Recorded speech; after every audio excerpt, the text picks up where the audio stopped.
Ho, listeners. Welcome back to the auditory drawing room. I am your host, Harry, thoroughly prepared to serve up a veritable feast of historical trivia. Sitting comfortably across from me, looking as sharp as a tack and twice as bright, is my esteemed co-host, Kimmy. Top of the morning to you, Harry, and a remarkably warm welcome to all our dear listeners tuning in. It is an absolute delight to be back behind the microphone. One could say I am positively bursting at the seams with anticipation. What splendid corner of the past are we rummaging through today? Well, old bean, today we are strapping on our temporal boots and marching straight into the glittering, yet occasionally treacherous halls of the 9th century Byzantine Empire. We are unearthing the tale of a rather young, albeit exceedingly brief ruler named Constantine. He was the son of Emperor Theophilos and a highly prominent infant prince of the Emorian dynasty. A Byzantine infant prince. Now there is a rummy bit of business to start the day. The Emorian dynasty, if my historical compass is pointing true, had been holding the reins of the empire since the 820s. To be precise, ever since Constantine's paternal grandfather, a chap known as Michael II, ascended to the grand imperial throne. You have hit the nail squarely on the head, Kimmy. The lad was born to Emperor Theophilos and his wife, Empress Theodora, sometime in the 820s or 830s, and from the coinage issued during his father's reign, the scholarly chaps have deduced that young Constantine was their firstborn son, possibly their eldest child altogether, though there is a sporting chance he was just one of the first 4 out of the nursery. Oh, the sheer joy and unadulterated chaos of a bustling royal nursery. I understand the little chap had a positively formidable gaggle of sisters, 5 of them no less. There was Thecla, Anna, Anastasia, Pulcheria, and Maria. Navigating a household with 5 sisters would surely test the mettle of any young fellow, imperial or otherwise. Absolutely, old fruit. And speaking of testing metal, there is a terribly fascinating anomaly about our young prince's moniker. You see, Byzantine naming conventions were usually as strict as Aunt Agatha's rules on appropriate Sunday attire. A firstborn son was almost always named after his paternal grandfather. By all normal accounts, the lad should have been a Michael.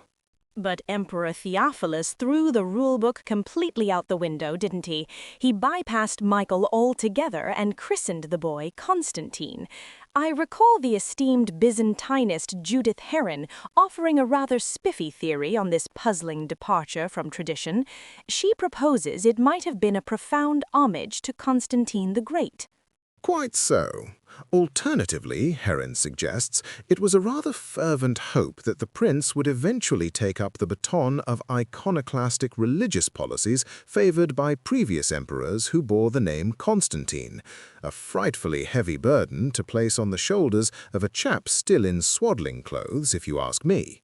A terribly weighty expectation for a babe, indeed. But wait, the plot gets even grander.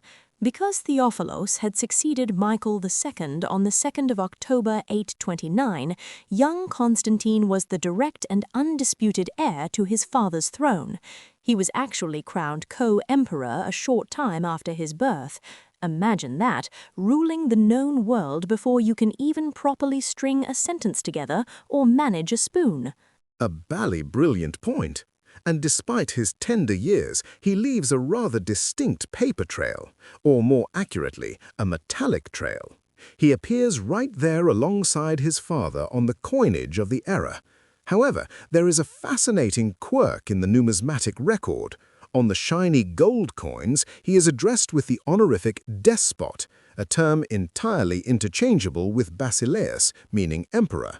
Yet on the rather more pedestrian bronze coins, he is presented without any title whatsoever, a peculiar sort of ancient penny-pinching on the royal mint's part, perhaps. But alas, the young co-emperor did not have much time to enjoy his likeness in either gold or bronze. He departed this mortal coil while still in his infancy, a terribly sad turn of events.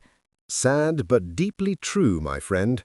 The British historian Philip Grierson brought forth a rather poignant piece of evidence regarding his tender age at death. Grierson pointed to the very inscription on the lad's coffin. It read larnakion, a Greek term which quite literally translates to little coffin, a stark reminder of the fragile nature of life in those times. A deeply melancholy detail, that is. The historical record surrounding his precise dates is, much like a London fog in November, terribly thick and hard to see through. The authors of the prosopography of the Middle Byzantine period, including the brilliant Ralph Johannes Lilly, reckon his birth might have been in the 820s and his passing sometime before 831. On the other hand, the eminent historian Linda Garland throws her hat into the ring with an entirely different set of dates. She argues the young chap was born in 834 and passed away at the tender age of 2. This theory operates on the rather sound assumption that he was crowned almost immediately after he drew his first breath. Judith Heron also gives a nod of agreement to this 834 birth date. It is a veritable battle of the brains, and the mystery only deepens when we consult the De Ceremoniis. That is the magnificent 10th century tome penned by Constantine VII, chronicling Byzantine courtly protocol. For the year 831, it mentions only one emperor. Furthermore, our little Constantine is conspicuously absent from coins minted in 831 to 832, and missing again in 832 to 833. A glaring omission, I say, which leads some sleuthing scholars to suggest he might only have been elevated to co-emperor in 833. To add yet another voice to the academic choir, historian Warren Treadgold states the boy died around 835. He deduces this logically because by 836, the chronicles clearly state Theophilus was completely without a male heir. A highly stressful predicament for any emperor, to be sure. His younger son, Michael III, would not grace the royal crib until 840. So Theophilus, in what one can only imagine was a bit of a dynastic panic, tried to patch the hole in the ship of state by marrying off his infant daughter, Maria, to the general Alexios Moseley. That is exactly the rummy situation. General Moseley was hastily promoted to Caesar, effectively making him the heir to the throne, possibly as early as 831. Marrying an infant must have been an incredibly awkward affair for a battle-hardened general, but such were the lengths to secure the royal line. Now, let us circle back to the most dramatic, albeit disputed aspect of young Constantine's brief life, the manner of his tragic demise. Oh, this is the part of the tale that gives one the absolute shivers. According to the Theophanes Continuatus, a collection of historical writings likely penned in the 10th century, the boy met a terribly watery end. The story goes that he somehow slipped away from the watchful eye of his nurse. A classic case of a caretaker letting their guard down at the worst possible moment, like my old pal Bingo Little escaping his chaperones at the races. The chronicle claims the young prince drowned in a cistern at the Grand Palace of Blachernae, a truly horrifying incident. Theophilus, utterly devastated by the loss of his boy, reportedly constructed beautiful gardens right on the very spot of his son's tragic accident. A deeply touching tribute from a grieving father. However, we must always keep our scholarly monocles firmly polished and in place. The trusty prosopography of the Middle Byzantine period pipes up to gently burst that dramatic bubble, suggesting this tragic drowning story might actually belong to the son of an entirely different emperor, and not our Constantine at all. History is simply littered with these delightful mix-ups and crossed wires, isn't it? Regardless of how he met his end, we do know exactly where he was finally laid to rest.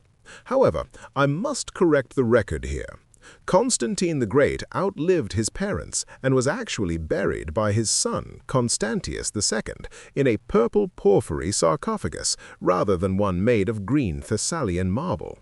A fittingly grand resting place for a young emperor. This beautiful marble tomb was situated in the venerable Church of the Holy Apostles, which was essentially the Westminster Abbey of Constantinople, and Constantine VII noted in the De Ceremoniae that the little coffin lay right beside that of his sister, Maria. Reunited in the quiet, hallowed halls of eternity, as it were. It truly is a remarkable fragment of history, Kimmy. A child who technically ruled the grandest empire of the age, yet whose life was so breathtakingly brief that the greatest minds of modern history still squabble over the exact dates he walked the earth. Quite right, Hurry. It serves as a gentle reminder that behind the grand, sweeping tapestries of dynasties and the cold, hard gold of imperial coinage, there are very human stories. A grieving father building a tranquil garden, a tiny marble coffin, and a mother mourning her little boy. It grounds the dizzying heights of the Byzantine court in something deeply relatable to us all. I could not have phrased that better myself, old bean. Well, I believe we have thoroughly unspooled this particular yarn. It has been a jolly good chat, plumbing the depths of Byzantine royal nurseries and the murky, much-debated waters of historical cisterns. Indeed it has, Hari. A ripping yarn from start to finish. Thank you so much for guiding us through the glittering, yet occasionally perilous corridors of the Amorian dynasty. And a massive thank you to our listeners for tuning their dials to our frequency once again. Until next time, we wish you a remarkably pleasant day.